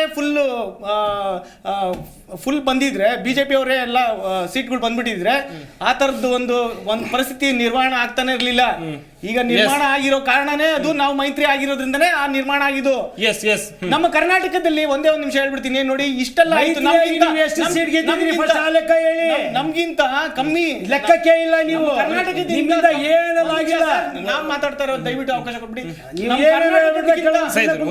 ಕರ್ನಾಟಕಕ್ಕಿಂತ ಕಮ್ಮಿ ಸೀಟು ಬಿಹಾರಲ್ಲಿ ಮತ್ತೆ ಆಂಧ್ರ ಪ್ರದೇಶದಲ್ಲಿ ಬಂದಿದ್ರು ನಮ್ಮ ಕರ್ನಾಟಕದಲ್ಲಿ ಇಷ್ಟೊಂದು ಬಿಜೆಪಿ ಸಂಸದರು ಹೋಗಿದ್ರು ಅವ್ರಿಗೆ ಬೆನ್ಮೂಳೆ ಇಲ್ಲ. ಒಂದು ರೈಲ್ವೆ ನೀರು ನಿಮ್ಮ ಪಕ್ಷದ ಮೈತ್ರಿ ಸಂಸದರು ಕೂಡ ದೆಹಲಿಗೆ ಹೋಗಿದ್ದಾರೆ ಸರ್. ಹೌದು. ಏನ್ ಕೇಳಿದ್ರು ಅವ್ರು? ಬಜೆಟ್ ನಲ್ಲಿ ಕೇಳಬಹುದಿತ್ತಲ್ವಾ? ದಿಲೀಪ್ ಅವರು ಇನ್ನೊಂದು ವಿಚಾರ ಅಂತ ಹೇಳಿದ್ರೆ, ಪಕ್ಕದಲ್ಲಿ ಕೋಲಾರ ಇದೆ, ಪಕ್ಕದಲ್ಲಿ ತುಮಕೂರು ಕೂಡ ಇದೆ. ಕಂಪೇರ್ ಟು ರಾಮನಗರ, ಕೋಲಾರವನ್ನ ಇನ್ನೂ ಅಭಿವೃದ್ಧಿ ಮಾಡಬಹುದಿತ್ತು, ಅದನ್ನ ಸೇರಿಸ್ಕೊಳ್ಬಹುದಿತ್ತಲ್ವಾ ಬೆಂಗಳೂರಿಗೆ? ಯಾಕೆ ಸೇರಿಸ್ಕೊಳ್ಳಿಲ್ಲ ಸರ್? ನೀವು ವ್ಯಾಲಿಡ್ ಪಾಯಿಂಟ್ ನ ರೈಸ್ ಮಾಡಿದ್ರಿ ಸರ್. ನೀವು ನೋಡಿ, ದೊಡ್ಡಬಳ್ಳಾಪುರ ಡಿಸ್ಟ್ರಿಕ್ಟ್ ಅಂತ ಸೇರಿಸ್ಕೊಂಡ್ರೆ ಅಲ್ಲಿ ದೇವನಹಳ್ಳಿ ಬರ್ತದೆ, ಬೆಂಗಳೂರು ಗ್ರಾಮಾಂತರ ದೇವನಹಳ್ಳಿಗೆ ಸೇರ್ಕೊಳ್ತದೆ. ಬೆಂಗಳೂರು ಗ್ರಾಮಾಂತರಕ್ಕೆ ಬರ್ತದೆ ದೇವನಹಳ್ಳಿ. ಆ ಕಡೆ ಕೋಲಾರ ಇಂಡಸ್ಟ್ರಿಯಲ್ ಏರಿಯಾ ಇದೆ, ದೊಡ್ಡಬಳ್ಳಾಪುರ ಬಿಗ್ಗೆಸ್ಟ್ ಇಂಡಸ್ಟ್ರಿಯಲ್ ಏರಿಯಾ ಇದೆ. ಈ ಕಡೆ ತುಮಕೂರು ಅಂತ ಬಂದ್ರೆ ಬಿಗ್ಗೆಸ್ಟ್ ಇಂಡಸ್ಟ್ರಿಯಲ್ ಏರಿಯಾ ದಾಬಸ್ಪೇಟೆ ಇದೆ, ಅದಾದ್ಮೇಲೆ ವಸಂತ ನರಸಾಪುರ ಇದೆ. ಸೊ ಅಭಿವೃದ್ಧಿ ಆಗಿರ್ತಕ್ಕಂಥ ಒಂದು ಜಿಲ್ಲೆಗಳನ್ನ ಯಾವಾಗಲೂ ಸಹ ಒಕ್ಕೊರಲ ಮೇರೆಗೆ ತುಮಕೂರನ್ನ ಬೆಂಗಳೂರಿಗೆ ಸೇರಿಸಬೇಕು ಅಥವಾ ದೊಡ್ಡಬಳ್ಳಾಪುರನ ಬೆಂಗಳೂರು ಸೇರಿಸಬೇಕು ಅಂತ ಸುಮಾರು ದಿವಸಗಳು ಅಲ್ಲಿನ ಜನರ ಕೂಗು, ಸೇರಿಸಿ ಅಂತೇಳಿ. ಸೊ ಯಾವತ್ತೇ ಆಗಲಿ ಒಂದು ಹೆಸರು ಬದಲಾವಣೆ ಆಗಲಿ ಅಥವಾ ಒಂದು ಸ್ಥಳವನ್ನ ಇನ್ನೊಂದು ಸ್ಥಳಕ್ಕೆ ಸೇರಿಸೋದಾಗ್ಲಿ ಆ ಜನರ ಒಂದು ದಶಕಗಳ ಕೂಗಾಗಿರುತ್ತೆ. ಆದ್ರೆ ಫಾರ್ ದ ಫಸ್ಟ್ ಟೈಮ್ ಅನ್ಸುತ್ತೆ ಇತಿಹಾಸದಲ್ಲಿ ಯಾವುದೇ ಜನಗಳ ಹೋರಾಟ ಹಾರಾಟ ಇಲ್ಲದಲೆ ಫಸ್ಟ್ ಟೈಮ್ ರಾಮನಗರವನ್ನ ಒಂದು ಹೆಸರನ್ನ ಬದಲಾವಣೆ ಮಾಡಿ ಬೆಂಗಳೂರು ಗ್ರಾಮಾಂತರ ಅಂತ ಮಾಡ್ತಾ ಇದ್ದಾರೆ. ಮತ್ತೆ ನಮ್ಮ ಸಹವಕ್ತಾರರು ಹೇಳ್ತಾ ಇದ್ರು, ನಾವು ಬಂದ್ಬಿಟ್ಟು ಎಲ್ಲ ಸೇರ್ಕೊಂಡು ಮೋದಿ ಅವರ ರೆಕ್ಕೆ ಪುಕ್ಕ ಕಟ್ ಮಾಡಕ್ಕೆ ಅಂತ ಬಂದಿದ್ದೀವಿ ಅಂತ ಹೇಳಿದ್ರು. ಪಾಪ ಅವರು ರೆಕ್ಕೆ ಪುಕ್ಕ ಕಟ್ ಮಾಡಕ್ಕೆ ಅಂತ ಬಂದು ಅವ್ರ ಪುಕ್ಕನೇ ಉದುರಿಸ್ಕೊಂಡು ಹೋಗ್ಬಿಟ್ಟಿದ್ದಾರೆ. ಯಾಕೆಂದ್ರೆ ಅವ್ರ ಸೀಟ್ಗಳು ಎಷ್ಟಿದೆ ಡೆಲ್ಲಿನಲ್ಲಿ ಅಂತ ಅವ್ರಿಗೆ ಗೊತ್ತಿದೆ. ಮತ್ತೆ ಇವ್ರನ್ನ ಸಂವಿಧಾನ ಲೆಟ್ ಮಿ ಕನ್ಕ್ಲೂಡ್. ಸಂವಿಧಾನವನ್ನ ಉಳಿಸ್ಲಿಕ್ಕೋಸ್ಕರ ನಾವು ಮೋದಿ ಅವರ ವಿರುದ್ಧವಾಗಿ ನಿಂತ್ಕೊಂಡು ಅಂತ ಹೇಳ್ತಿದ್ದಾರೆ.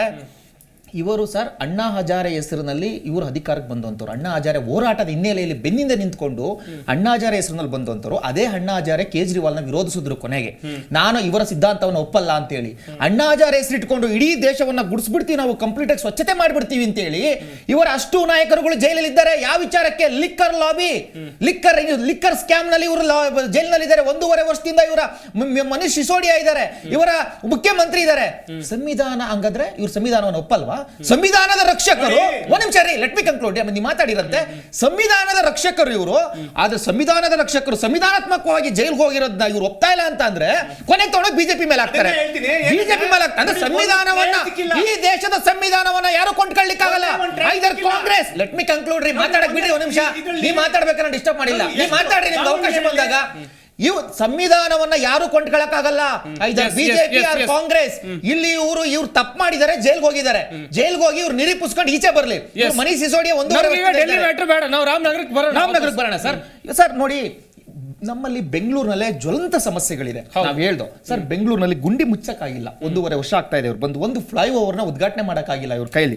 ಸರ್, ಇಂಡಸ್ಟ್ರಿಯಲ್ ಏರಿಯಾಗಳು, ಪೀಣ್ಯ ಇಂಡಸ್ಟ್ರಿಯಲ್ ಹೋಗಿ ನೋಡಿ ಸರ್, ರಸ್ತೆಗಳು ಎಷ್ಟು ಕಿತ್ತೋಗಿದಾವೆ ಅಂತ ಹೇಳಿ. ಪೀಣ್ಯ ಇಂಡಸ್ಟ್ರಿಯಲ್ ಏರಿಯಾ ಕಳೆದ ಬಾರಿ ನೀರು ಕೊಡಕ್ಕಾಗಿಲ್ಲ ಸರ್. ಸಮಸ್ಯೆ, ನೀರಿನ ಸಮಸ್ಯೆ ಆಗಿ ಒಂದು ನೀರು ಟ್ಯಾಂಕರ್ 2,000, 3,000, 4,000 ಹೋಯ್ತು. ಮತ್ತೆ ಗ್ಲೋಬಲ್ಸ್ ಇನ್ವೆಸ್ಟರ್ಸ್ ಮೀಟ್ ಇದುವರೆಗೂ ಆಗಿಲ್ಲ ಇವ್ರದ್ದು. ಗ್ಲೋಬಲ್ಸ್ ಇನ್ವೆಸ್ಟ್ ಮೀಟ್ 15 ತಿಂಗಳಾಗ್ತಾ ಬರ್ತಾ ಇದೆ. ಒಂದು ನಿಮಿಷ, ಗ್ಲೋಬಲ್ಸ್ ಇನ್ವೆಸ್ಟೆಡ್ ಮೀಟ್ ಅಂತಂದ್ರೆ ಅದು ಬೇರೆ. ಗ್ಲೋಬಲ್ ಇನ್ವೆಸ್ಟ್ ವೆಲ್ಕಮ್ ಕರ್ನಾಟಕ ಅಂತ ಹೇಳಿ ಬೊಮ್ಮಾಯಿನವರು ಅಷ್ಟು ಜನ ಎಲ್ಲ ಕೂಡ ಹಾಕೊಂಡು ಮಾಡಿದ್ದು, ಅದು ಗ್ಲೋಬಲ್ ಇನ್ವೆಸ್ಟ್ಮೆಂಟ್. ನಾನು ಹೇಳ್ತೀನಿ ಒಂದು ನಿಮಿಷ. ಆ ಪ್ರಯತ್ನವನ್ನು ಮಾಡಲಿಲ್ಲ. ಯಾವತ್ತೇ ಆಗಲಿ ಸರ್, ಒಂದು ಇಂಡಸ್ಟ್ರಿಯಲ್ ಏರಿಯಾ ಅಭಿವೃದ್ಧಿ ಆಗಬೇಕು ಅಂತಂದ್ರೆ ಅಲ್ಲಿಗೆ ಮೂಲ ಸೌಕರ್ಯವನ್ನ ಕೊಡಬೇಕು, ರಸ್ತೆ ಕೊಡಬೇಕು, ನೀರು ಕೊಡಬೇಕು. ಅಲ್ಲಿ ಓಡಾಡ್ತಕ್ಕಂತಾರೆ ಸುಮಾರು 5,000 ಹೆಣ್ಮಕ್ಳುಗಳು, ಅಲ್ಲಿ ಗಾರ್ಮೆಂಟ್ಸ್ ಹೆಣ್ಮಕ್ಳುಗಳು ಕೆಲಸ ಮಾಡ್ತಾ ಇದ್ದಾರೆ ಪೀಣ್ಯದಲ್ಲಿ. ಅಲ್ಲಿ ಸರಿಯಾಗಿ ಕುಡಿಯಲಿಕ್ಕೆ ನೀರಿಲ್ಲ ಅಂತ ಪರಿಸ್ಥಿತಿ ಇದೆ. ಇರ್ತಕ್ಕಂಥ ಇಂಡಸ್ಟ್ರಿಯಲ್ ಏರಿಯಾಗಳನ್ನ ಡೆವಲಪ್ ಮಾಡಕ್ಕಾಗ್ದವ್ರು ಇವರು.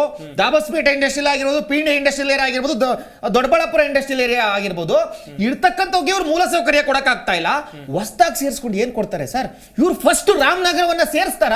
ಫಸ್ಟ್ ರಾಮನಗರ ಅಭಿವೃದ್ಧಿ ಮಾಡ್ಲಿ, ಅಲ್ಲಿ ಮೂಲ ಸೌಕರ್ಯಗಳು ಕೊಡ್ಲಿ, ರಸ್ತೆಗಳನ್ನ ಕೊಡ್ಲಿ, ಪೆರಿಫೆರಲ್ ಒಂದು ರಿಂಗ್ ರೋಡ್ ಅನ್ನ ಮಾಡ್ಲಿ, ಒಂದು ನೈಸ್ ರಸ್ತೆ ಅಂತ ಒಂದು ಅದ್ಭುತವಾದ ರಸ್ತೆಯನ್ನ ಮಾಡ್ಲಿ. ಅಷ್ಟು ಅಭಿವೃದ್ಧಿ ಮಾಡಿ ಬಿಡದಿ ಇಂಡಸ್ಟ್ರಿಯಲ್ ಏರಿಯಾಗೆ ನೀರು ಕೊಡಕ್ಕಾಗ್ತಾ ಇಲ್ಲ ಸರ್. ಅದಾದ್ಮೇಲೆ ಅಭಿವೃದ್ಧಿ ಮಾಡಾದ್ಮೇಲೆ ಜನರಲ್ಲಿ ಒಂದು ಮನಸ್ಥಿತಿ ಬರ್ತಾ, ನಾನು ಇವಾಗ ಬೆಂಗಳೂರು ಸೇರ್ಕೋಬೋದಪ್ಪ, ತುಂಬಾ ಚೆನ್ನಾಗಿ ಅಭಿವೃದ್ಧಿ ಆಗಿದೆ ಅಂತ ಹೇಳಿ ಮಾಡ್ಲಿ. ಅದು ಬಿಟ್ಬಿಟ್ಟು ಇವರು ನೋಡಿ ಸರ್, ಇವತ್ತು ಇವ್ರು ಬೆಂಗಳೂರು ಸೇರಿಸಿದಾರಲ್ವಾ, ಬೆಂಗಳೂರು ಅಂತ ಹೆಸರು ಚೇಂಜ್ ಆಗಿದೆ. ಇನ್ನು 5 ವರ್ಷ ಬಿಟ್ಕೊಂಡು ನೋಡಿ ಸರ್, ಐ ವಿಲ್ ಚಾಲೆಂಜ್. ಆ ಪರಿಸ್ಥಿತಿ ಹಂಗೆ ಇರ್ತದೆ, ಅದು ಏನು ಹೆಸರು ಬದಲಾವಣೆ ಆಗಲ್ಲ. ಅಭಿವೃದ್ಧಿ ಆಗ್ಬೇಕು ಸರ್. ಇವತ್ತು ಹೆಸರು ಬದಲಾವಣೆ ಮಾಡಿದ್ದಾರೆ, ಇನ್ನು 5 ವರ್ಷ ಬಿಟ್ಕೊಂಡ್ರೆ ಅದು ಬೆಂಗಳೂರು ಆಗಿದ್ಕು ಹೆಸರು ಬದಲಾವಣೆ ಮಾಡಿದ್ಕು ಸಾರ್ಥಕ ಆಯ್ತು ಅಂತ ಅನಿಸ್ತದಲ್ಲ, ಅವಾಗ ಮಾತ್ರ ಹೆಸರು ಮಾಡಿದಕ್ಕೆ ಸಾರ್ಥಕ ಆಗುತ್ತೆ. ಅದು ಬಿಟ್ಬಿಟ್ಟು ಬರೀ ರಾಜಕೀಯ ಉದ್ದೇಶಕ್ಕೋಸ್ಕರ ಹೆಸರು ಬದಲಾವಣೆ ಮಾಡಿದ್ರೆ ಏನು ಬದಲಾವಣೆ ಆಗಲ್ಲ ಸರ್. ದರ್ಶನ್ ಸರ್, ಇನ್ನೊಂದು ಕಡೆಯಲ್ಲಿ ರಾಮನಗರವನ್ನ ಉದ್ಧಾರ ಮಾಡಬೇಕು, ರಾಮನಗರವನ್ನ ಅಭಿವೃದ್ಧಿ ಮಾಡಬೇಕು ಅಂತ ಹೇಳಿದ್ರೆ ಅದನ್ನ ಬೆಂಗಳೂರಿಗೆ ಸೇರಿಸ್ಬೇಕಾ? ಯಾಕಂತ ಹೇಳಿದ್ರೆ ನಾವು ಆಗ್ಲೇ ಪ್ರಸ್ತಾಪ ಮಾಡಿದೆ, ಪಕ್ಕದಲ್ಲಿ ತುಮಕೂರು ಇದೆ, ಹಾಗೇನೆ ಕೋಲಾರ ಇದೆ, ಇವುಗಳನ್ನು ಸೇರಿಸ್ಕೊಳ್ಬಹುದಿತ್ತಲ್ಲ. ಇಲ್ಲೂ ಕೂಡ ಸಾಕಷ್ಟು ಜ್ವಲಂತ ಸಮಸ್ಯೆಗಳಿವೆ. ಇನ್ನೊಂದು ಹಂತದಲ್ಲಿ ನೋಡ್ತಾ ಹೋಗೋದಾದ್ರೆ, ನೀವು ಎಲ್ಲಿವರೆಗೆ ಈ ಬೆಂಗಳೂರಿನ ವ್ಯಾಪ್ತಿಗೆ ಸೇರಿಸ್ಕೊಳ್ತಾ ಹೋಗ್ತೀರಾ? ಈಗ ತುಮಕೂರು ಬರುತ್ತೆ, ತುಮಕೂರು ಆದ್ಮೇಲೆ ಹಾಸನ ಬರುತ್ತೆ, ಹಾಸನ ಆದ್ಮೇಲೆ ಚಿಕ್ಕಮಂಗ್ಳೂರು ಬರುತ್ತೆ. ಎಲ್ಲವನ್ನು ಕೂಡ ಬೆಂಗಳೂರು ವ್ಯಾಪ್ತಿಗೆ ತಗೊಂಡ್ರೆ ಆ ಜಿಲ್ಲೆಯಲ್ಲಿ ಏನೋ ಒಂದು ವೈಶಿಷ್ಟ್ಯತೆ ಇರುತ್ತೆ ಸರ್. ಅಲ್ಲಿಗೆ ನೀವು ವಿಶೇಷ ಕಾಳಜಿಯನ್ನು ವಹಿಸಿ ಅಭಿವೃದ್ಧಿ ಮಾಡ್ಬೋದಲ್ವಾ? ತುಮಕೂರು ಹೆಸರು ಅವಾಗ್ಲಿಂದನೂ ತುಮಕೂರೇ ಇರೋದು. ಹೌದು. ಹಾಸನ ಹೆಸರು ಹಾಸನ ಅಂತ ಇರೋದು. ಆದ್ರೆ ಬೆಂಗಳೂರು ವ್ಯಾಪ್ತಿ, ನಾನು ಹೇಳಿದ್ದು ವ್ಯಾಪ್ತಿ. ಒಂದು ನಿಮಿಷ, ಬೆಂಗಳೂರು ನಗರ ಅಂತಾನೂ ಇತ್ತು, ಬೆಂಗಳೂರು ಗ್ರಾಮಾಂತರ ಅಂತ ಆಯ್ತು.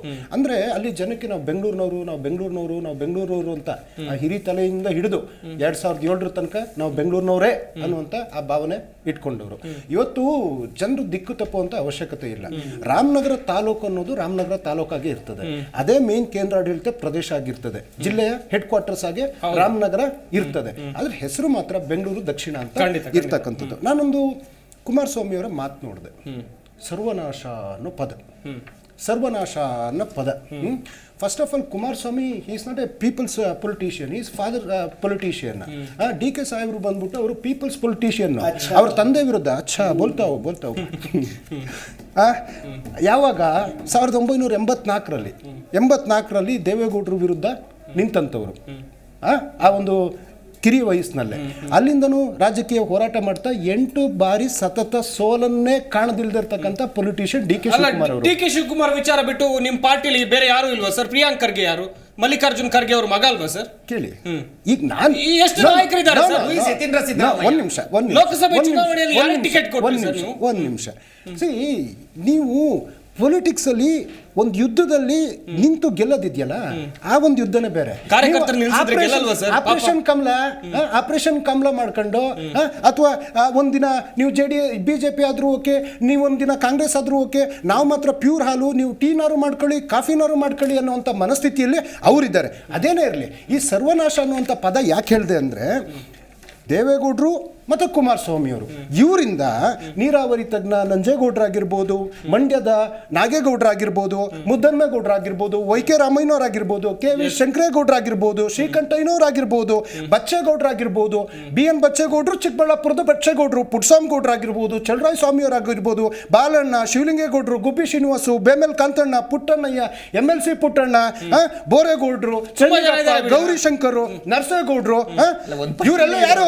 ಕೌಡಳ್ಳಿ ಶಿವಲಿಂಗೇಗೌಡರು, ಚನ್ನಪಟ್ಟಣ ವರ್ಧೇಗೌಡರು, ಮರ್ಲಿಂಗೇಗೌಡರು, ನಂಜೇಗೌಡರು, ಹನುಮೇಗೌಡರು, DB ಚಂದ್ರೇಗೌಡ ಎಲ್ಲ ಒಕ್ಕಲಿಗರು ನಾಯಕರು. ಕೆಲವರು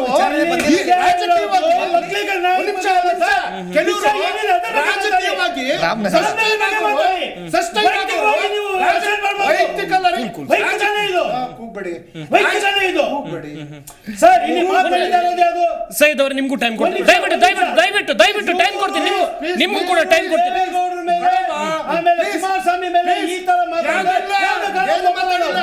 ಅಲ್ಲ, ನೀವು ಕೂಡ ಕ್ಲಾರಿಫಿಕೇಶನ್ ಕೊಡ್ಬೋದು ಸರ್, ನೀವು ಕೂಡ ಕ್ಲಾರಿಫಿಕೇಶನ್ ಕೊಡ್ಬೋದು. ಒಂದು ನಿಮಿಷ ಸೈಯದ್ ಅವರೇ, ಒಂದು ನಿಮಿಷ ಕ್ಲಾರಿಟಿ ಕೊಟ್ಬಿಡಿ ಸರ್ ದಯವಿಟ್ಟು. ನೋಡಿ, ಹಾಗೆ ಈ ಸರ್ವನಾಶ ಅನ್ನೋ ಪದ ಇದೆಯಲ್ಲ, ಅವರ ಕುಟುಂಬದಿಂದ ಬಳುವಳಿಯಾಗಿ ಬಂದಿರತಕ್ಕಂಥದ್ದು. ಕೆಲವರು ಈಜಪ್ಪರವರು ರಾಜಕೀಯವಾಗಿ ಬೆಳೆದ್ರು. ನಾನು ಇಷ್ಟು ಜನ ಹೇಳಿದ್ದು ಒಕ್ಕಲಿಗರು ನಾಯಕರುಗಳನ್ನ. ಒಕ್ಕಲಿಗರು ಎಸ್.ಎಂ. ಕೃಷ್ಣ ಅವರು 2ನೇ ಬಾರಿಗೆ CM ಆಗ್ಬೋದಿತ್ತು. ಯಾರು ತಪ್ಪಿಸಿದ್ದು? ಜೊತೆಗೆ ಇನ್ನು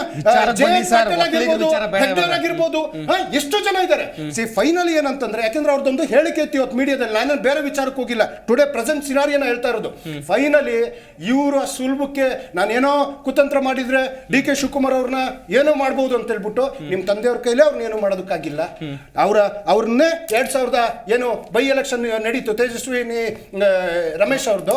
ಸೊ ಬೈ ಎಲೆಕ್ಷನ್ ಅವ್ರನ್ನೇ ಸೋಲ್ಸಿದ್ದಾರೆ. ಸೊ ನೀವು ಯಾವುದೇ ಒಂದು ಛಲ ಹಠ ಇಟ್ಕೊಂಡು ಅಥವಾ ಯಾವ್ದೋ ತಂತ್ರನೋ ಅಥವಾ ಕುತಂತ್ರನೋ ಮಾಡಿ ಏನೋ ಮಾಡ್ತೀವಿ ಅಂದ್ರೆ ಸಾಧ್ಯ ಇಲ್ಲ. ಅವರು ಕರ್ನಾಟಕದ ಬಂಡೆ. ಸೊ ಅವ್ರು ಏನೊಂದು ನಿರ್ಧಾರ ತೊಳ್ತಾರೆ, ಉದಾಹರಣೆ ಪಾವಗಡ ಸೋಲಾರ್ ಪಾರ್ಕ್ ಇಡೀ ವಿಶ್ವ ನೋಡ್ತಾ ಇದೆ ಇವತ್ತು, ಅವ್ರ ಪ್ರಾಜೆಕ್ಟ್ ಅದು. ಅದೇ ರೀತಿನಲ್ಲಿ ಈ ಬೆಂಗಳೂರು ದಕ್ಷಿಣವನ್ನ ಅವರು ಅಭಿವೃದ್ಧಿ ಪಡಿಸ್ತಾರೆ. ಎಸ್ ಸೈಯದ್ ಅವರು ಏನ್ ಹೇಳ್ತೀರಾ ಈ ವಿಚಾರಕ್ಕೆ? ಇವಾಗ ನೋಡಿ ಸರ್, ಇವ್ರು ಇಷ್ಟೆಲ್ಲ ಹೇಳಿದ್ರು, ನಾನೇನಾದರೂ ಇಲ್ಲಿ ಕುತ್ಕೊಂಡು ಹೇಳ್ಬಿಟ್ರೆ ವಿಷಯ ಬೇರೆ ಕಡೆ ಹೋಗ್ಬಿಡುತ್ತೆ. ಯಾಕಂದ್ರೆ ಇವ್ರ ಬಾಸ್ DK ಶಿವಕುಮಾರ್ ಅವ್ರ ಚರಿತ್ರೆ ಏನಂತ ಪ್ರತಿಯೊಬ್ಬರು ಗೊತ್ತಿದೆ. ಅವರು ಕಾಲೇಜ್ ಮುಗಿಸಿದ್ರು, ಯಾವಾಗ ಇವ್ರು ಎಂಟ್ರಿ ಆದ್ರು, ಎಲ್ಲೆಲ್ಲಿ ಬಕೆಟ್ ಹಿಡಿದು ಬಂದ್ರು ಎಲ್ಲ ಗೊತ್ತು. ಹೇಳ್ತಾ ಇದ್ದೀವಿ, ನೀವು ಇಷ್ಟೆಲ್ಲ ಹೇಳಿದ್ರೆ ನಾವು ಹೇಳ್ತೀವಿ. ಪ್ರತಿ ಕರ್ನಾಟಕದ ಅವ್ರ ಹಿಸ್ಟ್ರಿ ಗೊತ್ತಿದೆ, ಏನೇನ್ ದಂಧೆ ಮಾಡ್ಕೊಂಡು ಬಂದ್ರು, ಇಷ್ಟು ದುಡ್ಡು ಹೆಂಗ್ ಮಾಡಿದ್ರು ಪ್ರತಿಯೊಬ್ಬರು ಗೊತ್ತಿದೆ ಅಲ್ವಾ? ಒಂದು he is not a businessman, he is not from a royal family. No, he basically ಇದು ಯಾವ್ದೋ ಒಂದು ಬೈಕ್ ಇಟ್ಕೊಂಡ್ಬಿಟ್ಟು ಇದು ಲಾರಿ ಓಡಿಸ್ತಾ ಇರಲಿಲ್ಲ, ರಾಜಮ್ ಅಂತ ಸೇರಿದವರಲ್ಲ ಅವ್ರು ಯೋಗ್ಯತೆ. Richest farmer. ನಿಮಗೇನು ಗೊತ್ತಾ? ಕಸದ ಲಾರಿ ಓಡಿಸ್ತಾ ಇರಲಿಲ್ಲ ಅವರು, ದಾರಿ ಓಡಿಸ್ತಾ ಇರಲಿಲ್ಲ.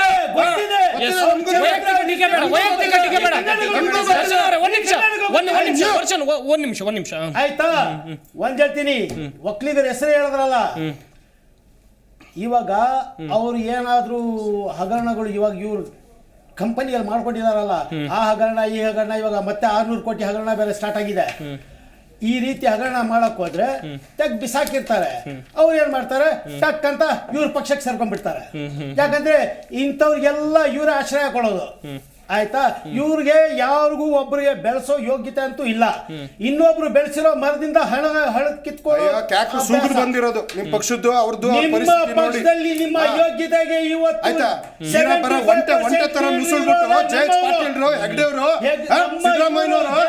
ಏನ್ ಕಾಂಟ್ರಿಬ್ಯೂಷನ್ ಇಲ್ಲ. ಜನತಾ ದಳ ಪಾರ್ಟಿ ಇನ್ನೊಂದು ಲೆಟ್ ಮಿ ಕಂಪ್ಲೀಟ್. ಇಷ್ಟೆಲ್ಲ ಹೇಳಿದ್ರಿ, ಬೆಂಗಳೂರಲ್ಲಿ ಗಾಂಧಿನಗರ, ಪುಲಿಕೇಶಿ ನಗರ್, ಶಿವಾಜಿನಗರ್, ವಕ್ಲಿಪುರಂ ಇನ್ನ ಸ್ಲಮ್ಗಳಿದಾವೆ. ಅದು ನಿಮ್ ಕಣ್ಣು ಕಾಣಿಸಲ್ಲ. ಅದನ್ನೇ ಅಭಿವೃದ್ಧಿ ಮಾಡಕ್ಕಾಗಿಲ್ಲ ನಿಮ್ಗೆ. ಇವಾಗ SM ಕೃಷ್ಣ ಅವರು CM ಆಗಿದ್ರು, IT ಪಾರ್ಕ್ ಮಾಡಿದ್ರು, ಎಲೆಕ್ಟ್ರಾನಿಕ್ ಸಿಟಿ IT ಹಬ್ ಮಾಡಿದ್ರು, ಮೆಟ್ರೋ ತಂದ್ರು, ಎಲ್ಲ ಮಾಡಿದ್ರು. ಅವ್ರೇನ್ ಹೆಸರು ಬದಲಾವಣೆ ಮಾಡ್ಬಿಟ್ಟು ಮಾಡಿದ್ರ ಇಲ್ಲ ಅಭಿವೃದ್ಧಿ ಕೆಲಸ ಮಾಡಿದಾರ? ಇವಾಗ ಇದು ಇಲ್ಲಿಗೆ ಸೇರಿಸ್ಕೊಂಡ್ಬಿಟ್ಟು ಎಷ್ಟು ವರ್ಷಕ್ಕೆ ಅಭಿವೃದ್ಧಿ ಆಗೋದು? ಇನ್ನ 20 ವರ್ಷಕ್ಕ? ಅಲ್ಲಿವರೆಗೂ ನಿಮ್ ಸರ್ಕಾರನೇ ಇರಲ್ಲ. ಮಾಡ್ತೀನಿ ಅಂತ ಹೇಳಿದ್ದಾರೆ, ಸರ್ಕಾರ ಇದೆ, ಸರ್ಕಾರನೇ ಇರಲ್ಲ. ಕಾದ್ ನೋಡೋಣ ಮುಂದಿನ ಹಂತದಲ್ಲಿ. ಆಪ್ನವರಿಂದ ಪ್ರತಿಕ್ರಿಯೆ. ಸರ್, ಈಗ ಕುಮಾರಸ್ವಾಮಿ ಅವ್ರ ವಿಚಾರನೂ ನಮ್ಮ ನಾಡಿನ ಜನತೆಗೆ ಗೊತ್ತಿದೆ, ಡಿ ಕೆ ಶಿವಕುಮಾರ್ ಅವ್ರ ವಿಚಾರನೂ ನಮ್ಮ ನಾಡಿನ ಜನತೆಗೆ ಗೊತ್ತಿದೆ. ಇದ್ ಕಡೆ ಯಡಿಯೂರಪ್ಪ ಆಗ್ಲಿ ಮತ್ತೆ ಅವ್ರ ಅನ್ಯಾಯಿಗಳದ್ದಾಗ್ಲಿ ಅವ್ರ ವಿಚಾರನೂ ಜನತೆಗೆ ಗೊತ್ತಿದೆ. ಹೇಗ್ ಬಂದ್ರು, ಅವ್ರ ಹಿನ್ನೆಲೆ ಏನು, ಅವ್ರ ರಾಜಮನೆತನ ಏನು, ಎಲ್ಲಿಂದ ಹುಟ್ಟಿದ್ರು, ಎಲ್ಲಿಂದ ಬೆಳೆದ್ರು, ಏನ್ ಎಜುಕೇಶನ್, ಏನ್ ಕ್ವಾಲಿಫಿಕೇಶನ್ ಎಲ್ಲ ಗೊತ್ತಿದೆ. ಗೊತ್ತಿಲ್ಲ ಅಂತೇನಿಲ್ಲ, ಜನರಿಗೆ ಕಾದು ನೋಡ್ಬೇಕಾಗಿದೆ ಅಷ್ಟೇ. ಜನ ತಕ್ಕ ಉತ್ತರ ಕೊಡ್ತಾರೆ. ನಮ್ಮ ಅಸ್ತಿತ್ವ ನಾವು ತೋರಿಸ್ತೀವಿ. ಅಸ್ತಿತ್ವ ಎಲ್ಲಿದೆ ಅಂತ ಹೇಳಿದ್ರು ತೋರಿಸ್ತೀವಿ ಡೆಫಿನೆಟ್ಲಿ. ರಾಮನಗರ ವಿಚಾರಕ್ಕೆ ಬರೋಣ. ಈಗೇನಂದ್ರೆ ಬೇರೆ ರಾಮನಗರ ಒಂದಕ್ಕೆ ಎಲ್ಲ ಇವರು ನಮ್ಮ CM ಆಗಿರೋದು ಮತ್ತೆ DCM ಆಗಿರೋದು ತುಮಕೂರ್ಗೂ ಆಗಿದ್ದಾರೆ, ಅದ್ ಕಡೆ ಇದು ಕೋಲಾರಕ್ಕೂ ಆಗಿದ್ದಾರೆ, ಮತ್ತೆ ಮಾಗಡಿಗೂ ಆಗಿದ್ದಾರೆ, ಇಡೀ ನಮ್ಮ ಕರ್ನಾಟಕಕ್ಕೆ ಆಗಿದ್ದಾರೆ. ಬೇರೆ ರಾಮನಗರ್ ಕಡೆ ಒಂದೇ ಫೋಕಸ್ ಇಟ್ಕೊಂಡು ಮಾಡ್ತಾ ಇರೋದು ಏನಕ್ಕೆ ಅಂತ ಎಲ್ಲರಿಗೂ ಗೊತ್ತಿದೆ. ಆಲ್ರೆಡಿ 2-3 ಸಲ ಹೇಳ್ಬಿಟ್ಟಿದೀನಿ.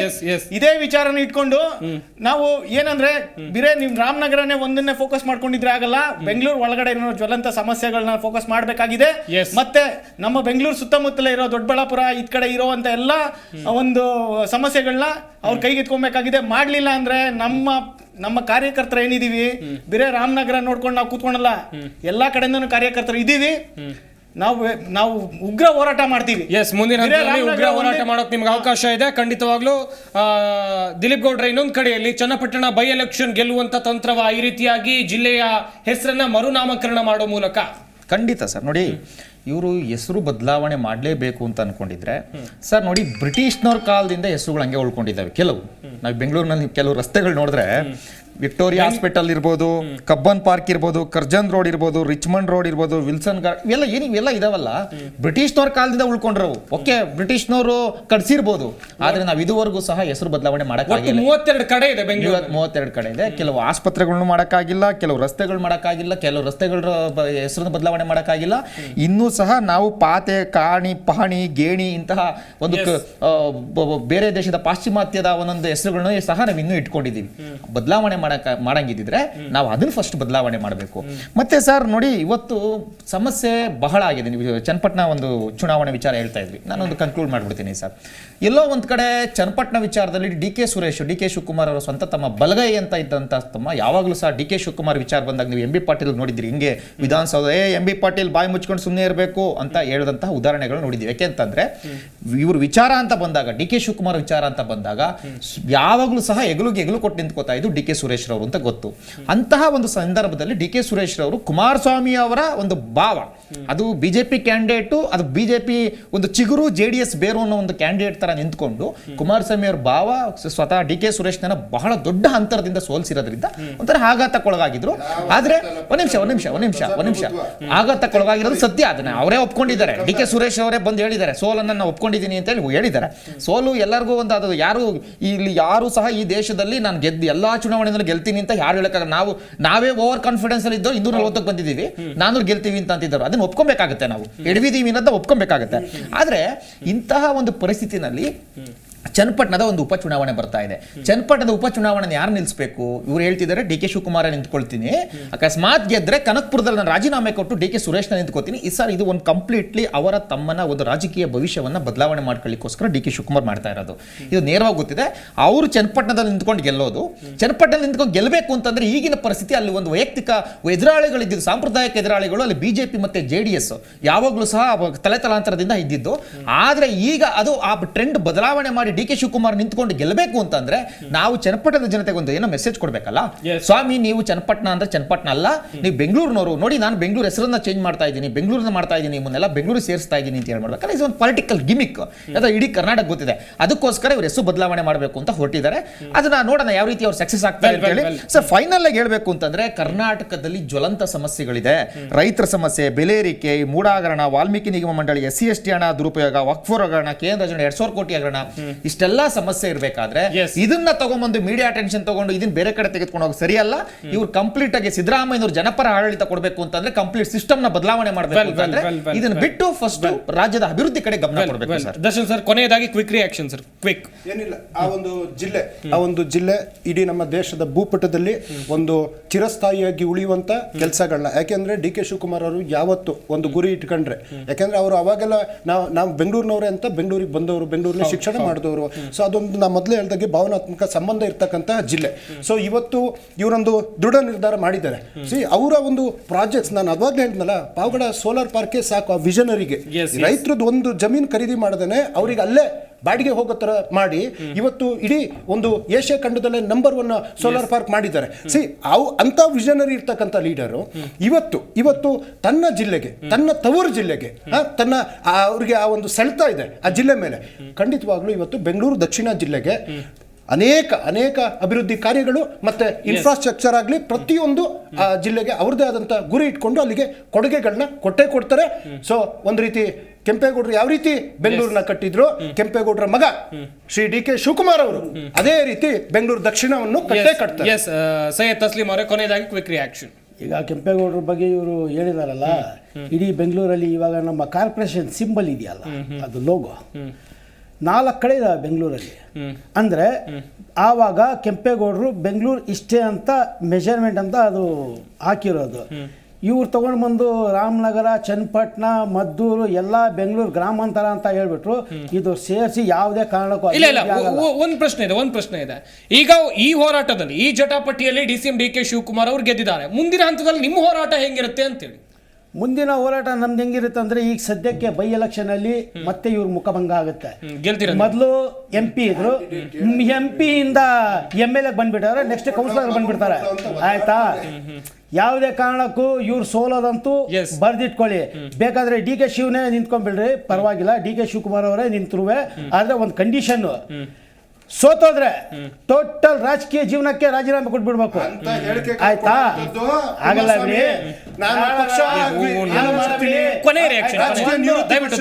ಕಾರಣಕ್ಕೂ ಸುಮ್ನೆ ಇದು ಗಿಮಿಕ್ಗಳು, ಈ ಹಗರಣಗಳು ಇವ್ರು ಮಾಡ್ಕೊಂಡಿದಾರಲ್ಲ, ಅದಕ್ಕೆ ಜನರ ಕಣ್ಣಿಗೆ ಪಟ್ಟಿ ಕಟ್ಟುವಂತ ಕೆಲಸ ಮಾಡ್ತಾ ಇರೋದು.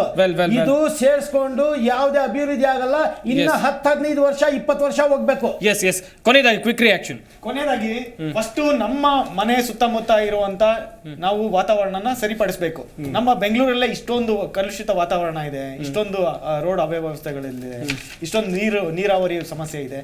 ಇದನ್ನ ಫಸ್ಟ್ ಸರಿಪಡಿಸೋದಕ್ಕೋಸ್ಕರ ನಾನು ಆಗ್ರಹ ಮಾಡ್ತೀನಿ. ಅದಾದ್ಮೇಲೆ ಬೇರೆ ಕಡೆ ನೋಡ್ಬೇಕು, ಅದನ್ನ ಫಸ್ಟ್ ಸರಿಪಡಿಸಿ ಆಮೇಲೆ ಬೇರೆ ಕಡೆ ಹೋಗಿ ಅನ್ನೋದು ನನ್ನ. ದಿಲೀಪ್ ಗೌಡ್ರೆ, ಕೊನೆಯದಾಗಿ ಕ್ವಿಕ್. ನೋಡಿ, ಇದನ್ನ ಹೆಸರು ಬದಲಾವಣೆಯಿಂದ ಯಾವುದು ಬದಲಾವಣೆ ಆಗಲ್ಲ. ಓಕೆ, ಇವ್ರ ಹೆಸರು ಬದಲಾವಣೆ ಮಾಡಬೇಕು ಅಂತ ಹೊಟ್ಟಿದ್ದಾರೆ, ಅದು ರಾಜಕೀಯ ಉದ್ದೇಶಕ್ಕಾಗಲಿ ಇನ್ನೊಂದು ಉದ್ದೇಶಕ್ಕಾಗಲಿ.